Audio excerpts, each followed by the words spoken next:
Assalamualaikum warahmatullahi wabarakatuh. Saya Agustina Marianti dari jurusan Bimbingan dan Konseling Fakultas Ilmu Pendidikan Universitas Negeri Makassar.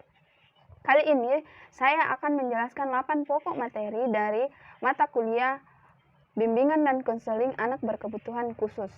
Materi yang pertama yaitu hakikat dan konsep bimbingan dan konseling anak berkebutuhan khusus. 1. Pengertian bimbingan dan konseling anak berkebutuhan khusus.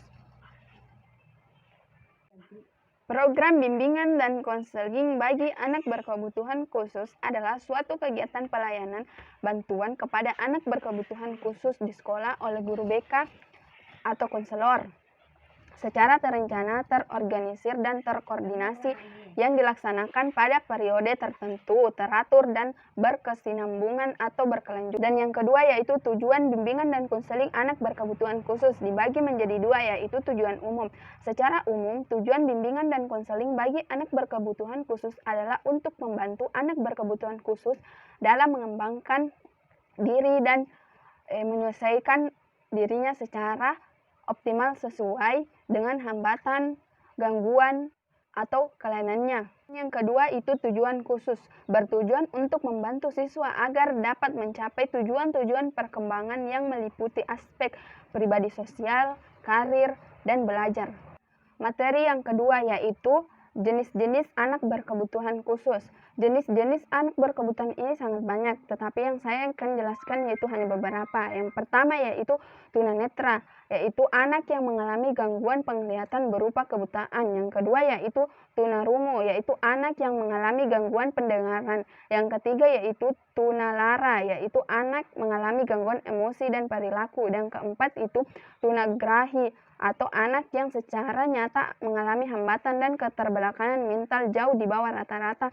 Yang kelima yaitu tunadaksa, atau anak yang mengalami kelainan anggota tubuh atau gerakan. Dan yang keenam itu cerebral, atau gangguan atau hambatan karena kerusakan otak sehingga mempengaruhi pengendalian fungsi motorik. Yang kedua yaitu klarifikasi jenis-jenis anak berkebutuhan khusus. Yang pertama itu berdasarkan gangguan sosial dan emosional. Jenis anak berkebutuhan khusus berdasarkan gangguan sosial dan emosional ini disebut tunalaras, yaitu anak yang mengalami gangguan sosial dalam memberikan respon kronis yang jelas tidak dapat diterima secara sosial oleh lingkungan atau cara-cara personal yang kurang memuaskan, tetapi masih dapat dididik agar bertingkah laku yang diterima oleh kelompok sosial. Dan yang kedua itu berdasarkan gangguan perilaku. Ada enam jenis gangguan perilaku, yaitu perilaku agresif, perilaku antisosial, kecemasan atau menarik diri, gangguan pemusatan perhatian, gangguan gerak, perilaku psikomotorik, dan yang ketiga yaitu berdasarkan gangguan fisik, yaitu tunanetra, tidak berfungsinya mata secara optimal sehingga menghambat pola interaksi sosial maupun aktivitas sehari-hari. Tunarungu, yaitu mereka yang pendengarannya tidak berfungsi sebagaimana umumnya. Kemudian tunadaksa, seseorang yang menderita cacat akibat poliomielitis akibat kecelakaan keturunan atau cacat secara lahir.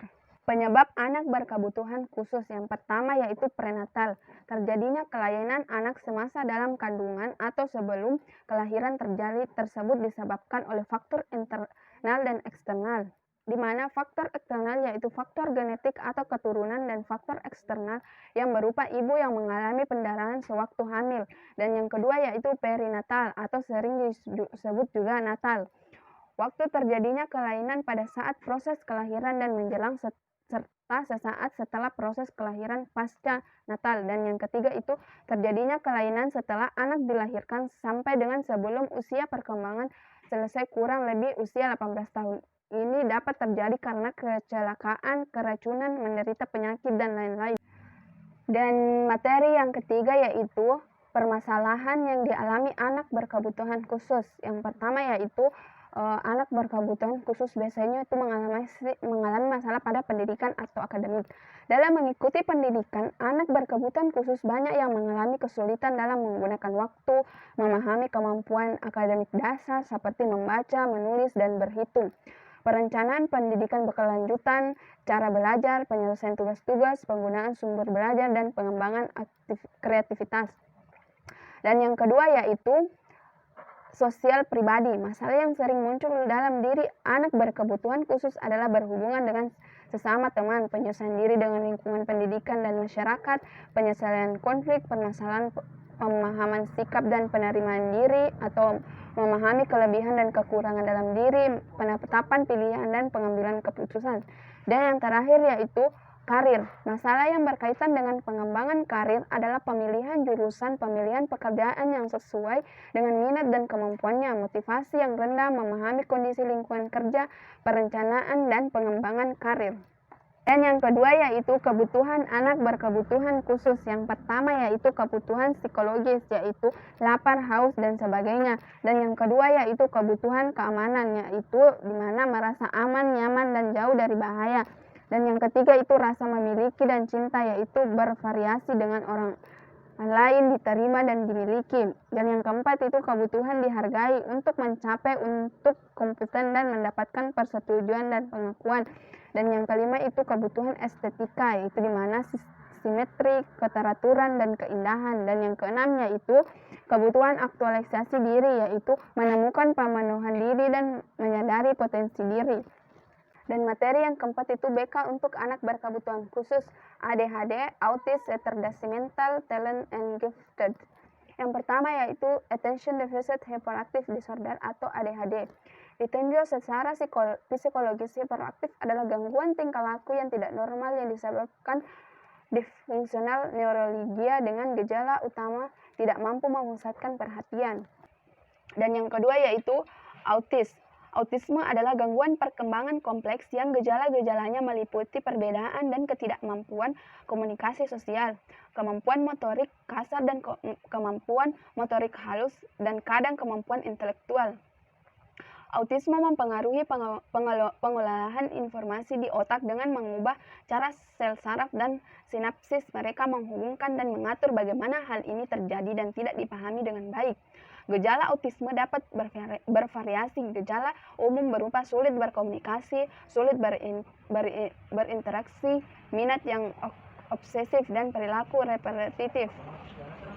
Dan yang ketiga itu retardasi mental atau tunagrita. Semyom dalam 2006 berpendapat bahwa retardasi mental adalah tingkat fungsional intelektual yang secara signifikan berada di bawah rata-rata, sebagaimana diukur oleh tes intelijensi yang dilaksanakan secara individual. Kriteria anak retardasi mental ditandai dengan fungsi intelektual di bawah rata-rata dan rendahnya kemampuan penyelesaian diri. Anak tersebut mengalami kesulitan untuk memahami pelajaran di sekolah, kemampuan menulis dan membaca tidak seperti anak normal, dan membutuhkan waktu yang lebih lama dalam membaca ataupun menulis. Kemampuan berada di bawah rata-rata anak seusia dengannya. Dan yang keempat itu talent of gifted. Talent atau berbakat istimewa adalah kemampuan yang tidak mengacu pada batasan intelijensi di atas 130.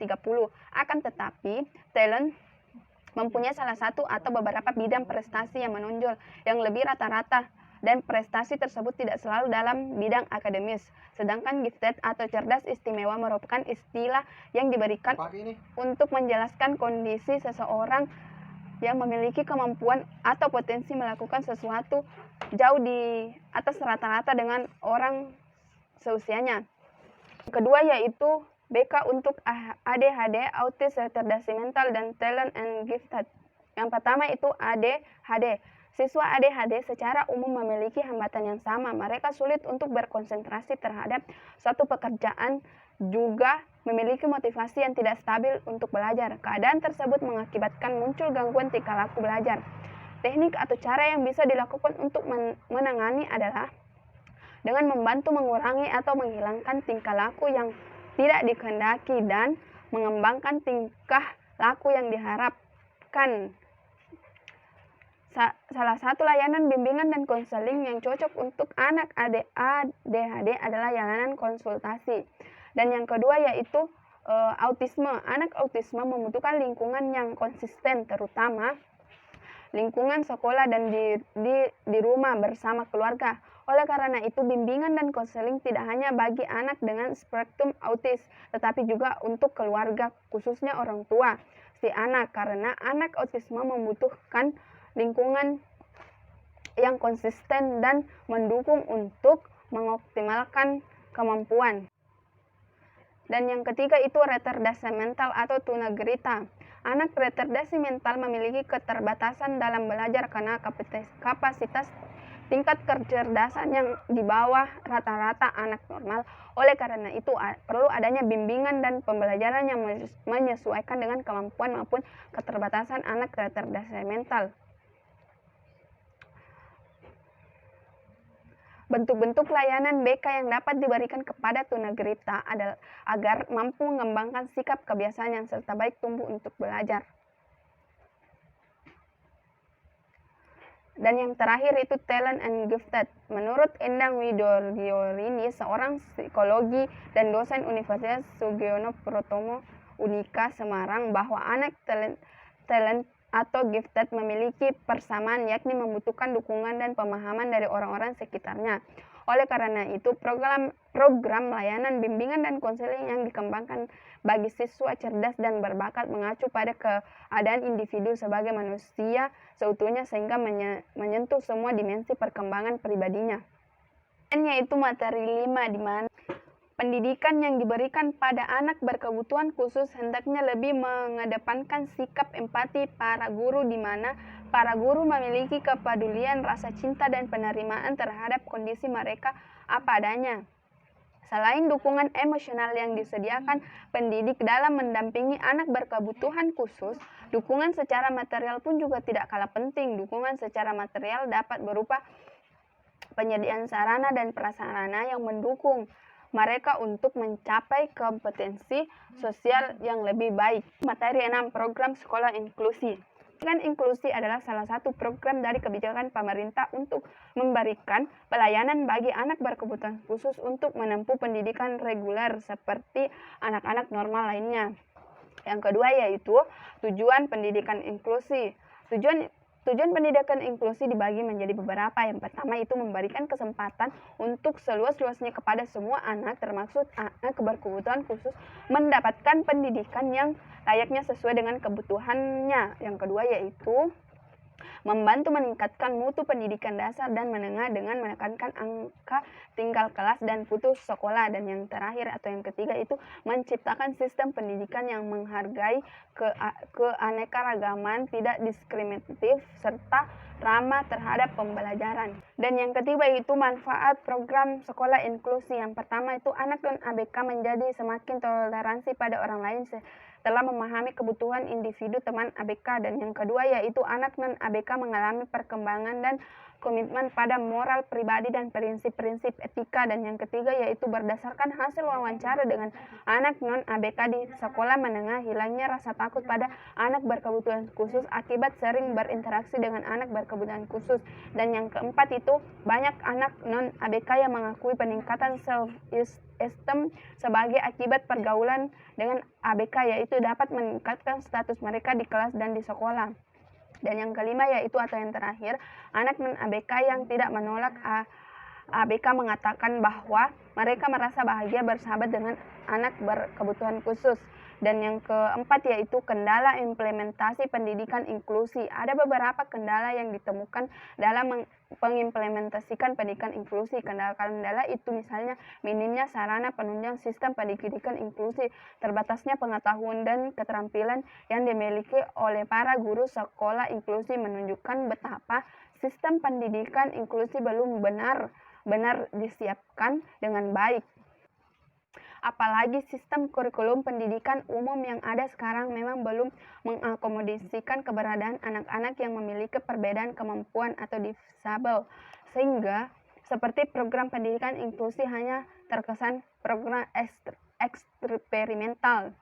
Dan materi yang ketujuh yaitu teknik asesmen ABK. Yang pertama yaitu konsep dasar asesmen ABK. Asesmen merupakan suatu kegiatan awal dari proses pembelajaran. Asesmen adalah suatu proses pengumpulan informasi tentang seorang anak yang digunakan untuk membuat pertimbangan dan keputusan yang berhubungan dengan anak tersebut. 2. Tujuan asesmen anak berkebutuhan khusus. Menurut Zainal Amin, ada beberapa. Yang pertama yaitu untuk mengetahui kemampuan anak. Yang kedua, untuk mengetahui hambatan pembelajaran anak. Untuk mengetahui pencapaian perkembangan anak. Dan yang ketiga yaitu untuk mengetahui kebutuhan belajar anak. Dan yang ketiga yaitu etika asesmen. Yang pertama itu seorang asesor harus memegang teguh kehormatan dan martabat profesi atau membangun reputasi profesi berdasarkan kemampuan masing-masing. Dan yang kedua yaitu memiliki tanggung jawab terhadap tugas-tugas yang dibebankan sebagai asesor kompetensi. Dan yang ketiga yaitu bertindak bijak, jujur, dan menghindari konflik of interest dalam melaksanakan tugasnya. Yang keempat itu mengutamakan keselamatan, keamanan, dan kesehatan dalam melaksanakan tugas profesi. Dan yang keempat yaitu langkah-langkah pelaksanaan asesmen anak berkebutuhan khusus. Yang pertama yang harus dilakukan yaitu menentukan cakupan dan tahapan keterampilan yang akan diajarkan. Yang kedua itu memilih aktivitas evaluasi. Guru harus mempertimbangkan aktivitas yang akan dilakukan itu untuk evaluasi dalam rentang kompetensi umum atau kompetensi khusus. Dan yang ketiga itu pengorganisasian alat evaluasi. Yang keempat itu pencatatan kinerja siswa. Yang kelima itu penentuan tujuan pembelajaran khusus untuk jangka pendek dan jangka panjang. Yang kedelapan yaitu atau yang terakhir model dan teknik ABK. Yang pertama itu model layanan anak berkebutuhan khusus, dibagi menjadi beberapa poin. Poin pertama yaitu model segregasi. Model ini adalah model pendidikan yang dapat dikategorikan sudah klasik. Model ini mencoba memberikan layanan pendidikan secara khusus dan terpisah dari jenis anak normal maupun anak berkebutuhan khusus. Yang kedua yaitu model kelas khusus. Model ini adalah model yang tidak berdiri sendiri layaknya SLB, melainkan keberadaannya ada di sekolah umum atau regular, dan keberadaannya kelas khusus ini bersifat tidak permanen, melainkan didasarkan atau tidak adanya anak yang memerlukan pendidikan khusus ini. Dan kelas khusus ini anak akan dibimbing secara personal oleh guru yang memang khusus untuk mengajarinya. Dan yang ketiga yaitu model sekolah dasar luar biasa SDLB. Model ini adalah model yang diperuntukkan untuk menampung peserta didik berkebutuhan khusus usia sekolah dasar dari berbagai jenis dan tingkat khususnya yang dialaminya. Mereka belajar di kelas masing-masing sesuai kebutuhan khusus yang dialami, tetapi mereka tidak bersosialisasi dengan ABK yang tidak sejenis dengannya di luar ruangan. Dan yang keempat itu model guru kunjung. Model ini difungsikan untuk mereka yang membutuhkan pendidikan di daerah terpencil, daerah perairan, daerah kepulauan, atau tempat-tempat yang sulit dijangkau oleh layanan khusus yang telah ada. Di tempat tersebut dibentuk sanggar atau kelompok-kelompok pelajar tempat anak-anak memperoleh layanan pendidikan. Dan yang kelima yaitu sekolah terpadu. Sekolah terpadu pada hakikatnya seperti sekolah normal pada umumnya, tetapi menerima anak berkebutuhan khusus untuk bisa belajar bersama di dalamnya. Mereka belajar bersama tanpa dipisahkan oleh dinding-dinding kelas. Dalam belajar mereka diajar oleh guru-guru umum, sedangkan materi yang memiliki sifat khusus diberikan guru pendamping yang telah ditunjuk. Dan yang keenam atau yang terakhir yaitu pendidikan inklusi. Inklusi berarti terbuka. Jadi pendidikan inklusi adalah pendidikan yang terbuka bagi siapa saja yang ingin belajar di dalamnya, yang tanpa dibatasi oleh suatu apapun dalam memperoleh hak dan kewajiban yang sama dalam proses pendidikan. Dan yang kedua yaitu dari sekolah inklusi itu jenis-jenis model dan teknik BK anak berkebutuhan khusus. Yang pertama yaitu pendidikan individu atau individual approach. Terdapat istilah yang sangat familiar, tak kenal maka tak sayang. Kalimat sederhana yang sering diucapkan oleh orang-orang ketika pertama kali bertemu dan ingin membina hubungan yang lebih hangat dan harmonis, baik dalam jangka waktu yang singkat maupun yang panjang. Individual approach atau pendidikan secara personal sangat diperlukan sebelum memulai aktivitas konseling kepada konseli. Dimulai dari hal yang sederhana, konseli mengalihkan informasi tentang konseli yang akan didampingi selama program berlangsung. Dan yang kedua itu pendekatan tingkah laku atau behavioral approach. Pendekatan model seperti ini dapat digunakan sebagai fase pendekatan kedua dalam pelayanan konseling. Setelah mengetahui aspek-aspek dari klien, konselor dapat meneruskan aktivitasnya dengan berbagai aktivitas motorik yang mana nantinya menghasilkan sebuah laporan melalui tingkah laku konseli. Namun di lain hal, secara pendekatan semacam ini dapat dilakukan ketika pendekatan dengan cara individual approach gagal dilakukan atau hasilnya tidak maksimal. Dan yang ketiga yaitu pendekatan reality approach. Pendekatan ini adalah pendekatan secara singkat yang dilakukan konselor terhadap konseli. Pendekatan realitas ini didasarkan atas ide empiris individu atau kelompok yang memberikan tanggung jawab terhadap beban yang diberikan konselor terhadap konseli ABK agar diketahui seberapa besar ukuran keberhasilan dicapai. Ini juga dapat untuk mengetahui perkembangan dan kemampuan anak agar konselor dapat mengamati secara benar. Itulah 8 pokok pembahasan materi mata kuliah bimbingan dan konseling anak berkebutuhan khusus. Terima kasih telah menonton video ini hingga akhir. Mohon maaf jika ada kesalahan yang disengaja maupun tidak disengaja. Assalamualaikum warahmatullahi wabarakatuh.